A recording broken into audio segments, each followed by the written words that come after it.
Bijeli luk je stvarno fantastična biljka. Ne samo da ćete imati povrtnu vrstu za jelo, već je odličan kao zaštita za većinu biljnih vrsta koje uzgajamo.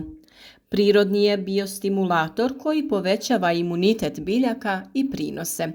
Odlikuje se antibakterijskim i antifungicidnim djelovanjem te štiti biljke od napada štetočina. Ako sve ovo nije dalo naslutiti šta je tema današnjeg videa, govoriti ćemo o bijelom luku i koji su to dobri, a koji loši susjedi njegovom usjevu.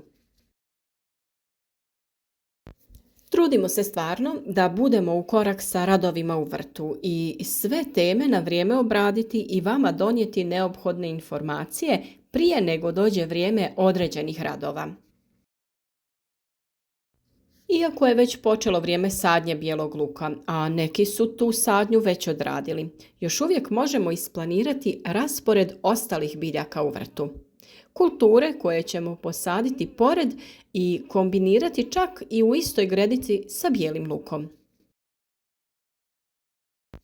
Podržite naš rad, ostavite like ispod videa i podijelite ga na vašim društvenim mrežama kako bi i drugi imali koristi od naših savjeta.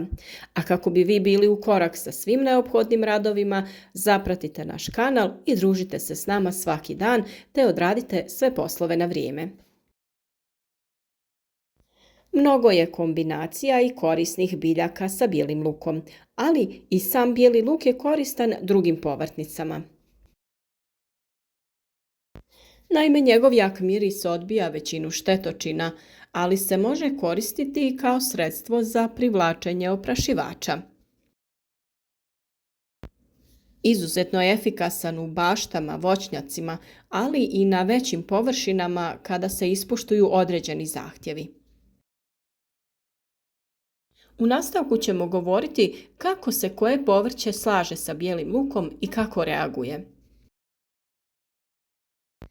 Lisnate kulture su prve koje odlično reaguju na prisustvo bijelog luka. Naime, one većinom imaju plitak korijen koji ne smeta razvoju glavica bijelog luka, ne natječe se za iste hranjive tvari.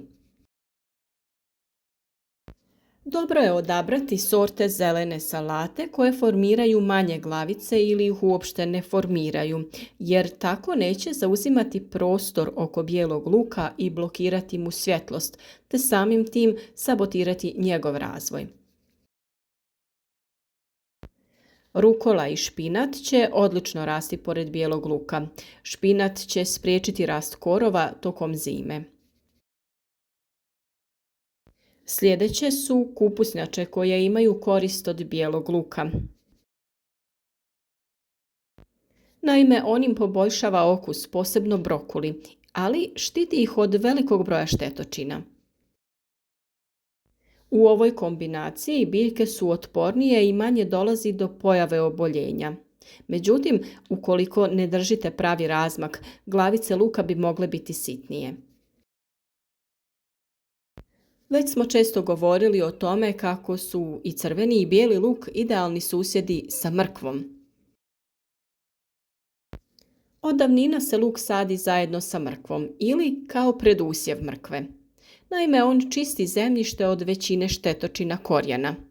Posađeni zajedno, međusobno se štite, ali je odlična i sadnja sa susjednim gredicama ili poljima. Vjerujem da mnogi znate o tome da luk čuva mrkvu od mrkvine muhe, a mrkva njega od lukove muhe. Bijeli luk odlično djeluje na celer i pastrnak koji pate od napada korijenskih crva. U ovom slučaju bijeli luk svojim djelovanjem smanjuje brojnost štetočina.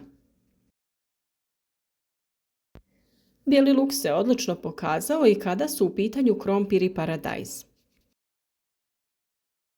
Njih štiti od pojave plamenjače, ali i raznih drugih štetočina.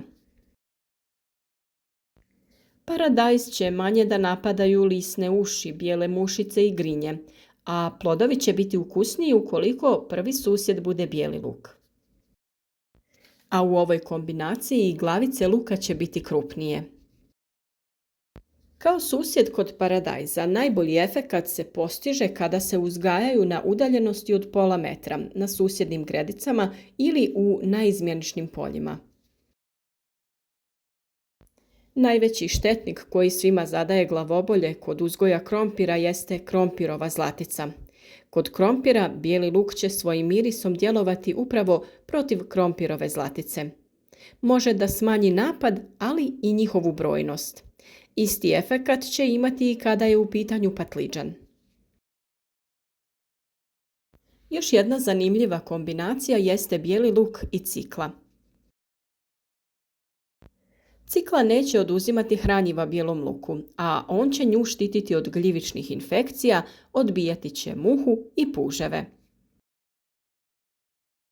A da li ste znali da paprike obožavaju bijeli luk? I pri tome ne mislim na recepte, mada se i tu odlično slažu, pogotovo u zimnici. Bez obzira o kojim paprikama je riječ, slatkim ili ljutim, one obožavaju bijeli luk. Može se koristiti u plodoredu, to jest da se uzgajaju jedna kultura nakon druge, ali se mogu i uporedo uzgajati. A još jedna važna napomena jeste da paprikama najbolje odgovara primjena pripravka od ljuski bijelog luka. To je ipak posebna tema koju ćemo posvetiti jedan poseban video o tome kako se priprema pripravak od bijelog luka i kako se koristi.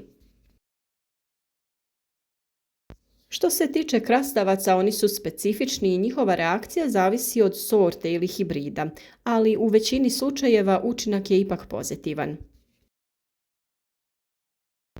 Osim povrća, bijeli luk se odlično slaže i sa voćnim vrstama. Naime, najbolji je pratilac voćarskih kultura zbog svojih antifungalnih osobina, sprečava pojavu krastavosti na jabuci, smanjuje kovrđavost lista breskve. Većinu voćaka štiti od napada lisnih ušiju, grinja, mrava, puževa i drugih štetnih insekata, a svojim mirisom tjera zečeve i srne. Tako da ukoliko imate lijepo obrađen prostor ispod voćaka, slobodno možete posaditi bijeli luk. Često smo ga spominjali u kombinaciji sa jagodama. Izuzetan je kada je to u pitanju jer ih štiti od štetočina i od bolesti, posebno botritisa, to jest truleži plodova jagoda. Ukoliko se ne pazi na razmak, problem može biti u tome da glavice bijelog luka ostanu male, a dobro je da se uzgaja i prije jagoda kako bi se očistilo tlo. Bilo bi čudno da ne odgovara i bobičastim kulturama, zato malini i kupini odgovara prisutstvo bijelog luka. Smanjuje brojnost insekata, posebno mrava, tjera lisne uši i grinje od ribizle. Vinova loza također voli prisutstvo bijelog luka jer će biti zaštićena od štetočina, a pojava plamenjače će biti sporija, što vam tu daje vremena da je zaštitite. Možda će vam sljedeća informacija doći kao iznenađenje, ali vrlo je koristan i u cvjetnjaku. Naime, odličan je kada je posađen pored ruža jer ih štiti od štetočina i gljivičnih oboljenja. Od ljekovitog bilja najbolje se slaže sa kamilicom, hajdučkom travom, koprom i estragonom. U ovom slučaju kamilica je tu da štiti bijeli luk i poboljšava njegov okus, a on zauzvrat nju štiti od lisnih ušiju i drugih štetočina. Sa druge strane, estragon vrlo pozitivno djeluje na krupnoću glavica bijelog luka.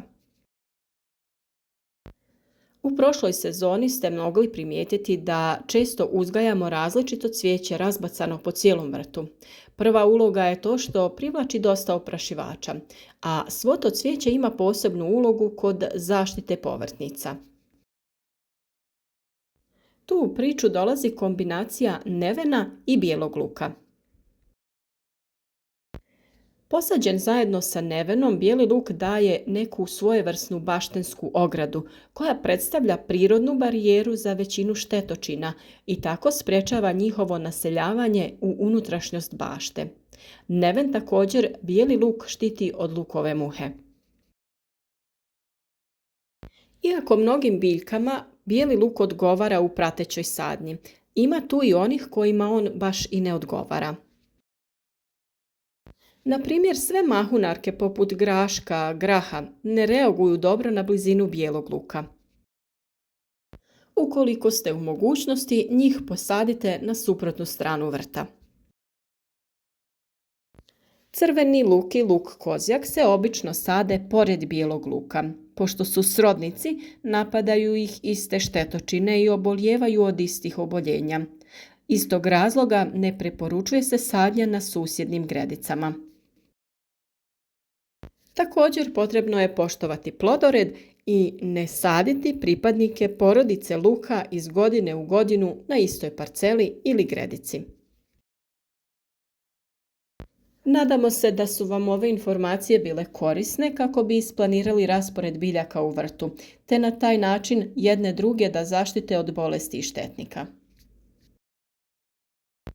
Ukoliko želite podržati naš rad, ostavite like ispod videa, podijelite video sa prijateljima na društvenim mrežama kako bi i oni imali koristi od naših savjeta.